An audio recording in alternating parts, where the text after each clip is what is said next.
Its 1077cc V4 is a wailing riot of seamless power and monster torque, all wrapped up in an RS-V4 superbike chassis, making it one of the finest handling motorcycles money can buy.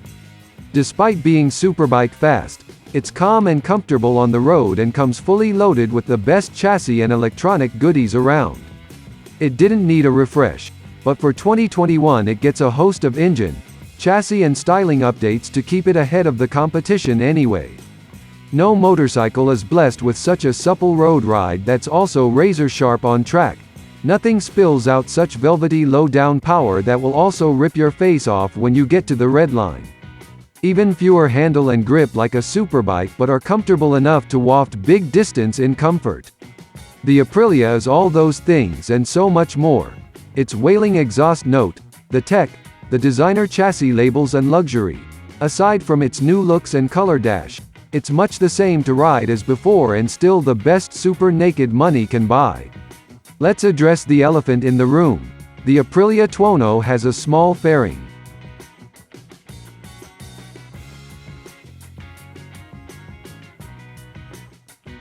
Aprilia hasn't needed to mess with the handling too much over the years. It's been pretty much perfect, especially the factory version with its electronic Öhlins and Pirelli Super Casa SP tires. Its plush ride and the way the front end is seemingly unstickable as you roll into corners are Tuono high points, and it's roomy enough even for taller riders to enjoy. For 2021 it gets the same underbrace swingarm as the new RS-V4, which makes little difference on the road, other than looking racy, but improves stability on the track.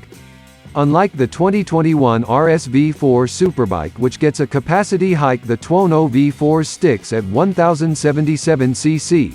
It has a new Euro 5 exhaust and mapping, but despite the restrictions it still makes the same 173 bhp and 89 pound of torque.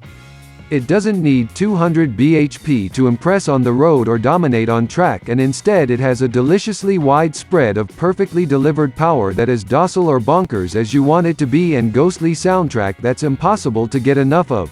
Rider aids are more refined thanks to a more powerful new Marelli 11 megapixels EQ.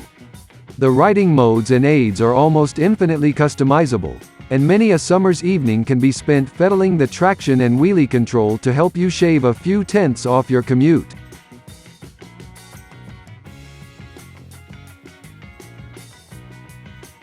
Also new for the 2021 Tuono is a now de rigueur color TFT dash. At first glance Aprilia's 5 inches unit seems smaller and less sophisticated than the monster iPad alikes offered by rivals BMW and KTM, but its layout is well designed, includes everything required without being overcomplicated, and in time you appreciate that anything bigger would be unnecessary and distracting. The 3 base modes are flicked through effortlessly and usefully displayed in different colors. There's a fuel gauge, clock, trips, easy to operate cruise control, and automatically reverses in low light. The final change for the 2021 Tuono is it now also gets the new style Aprilia switchgear introduced on the 660 rupees and Tuono 660. Again, at first, like the dash, it seems slightly disappointing. The slimline right-hand unit with starter kill switch, high beam and riding mode selector is fine. But the chunky, oversized left-hand block means the indicator toggle is a stretch, especially if using the clutch. The menu navigation buttons are reasonably intuitive, though, and the plus and min thumb paddles to instantly adjust the traction control etc. are brilliant. There's even cruise control. The taller screen is reasonably effective and certainly an improvement over the old version, although 2 minor critics are that it's not adjustable and this 6-foot tester suffered slight buffeting at high speed.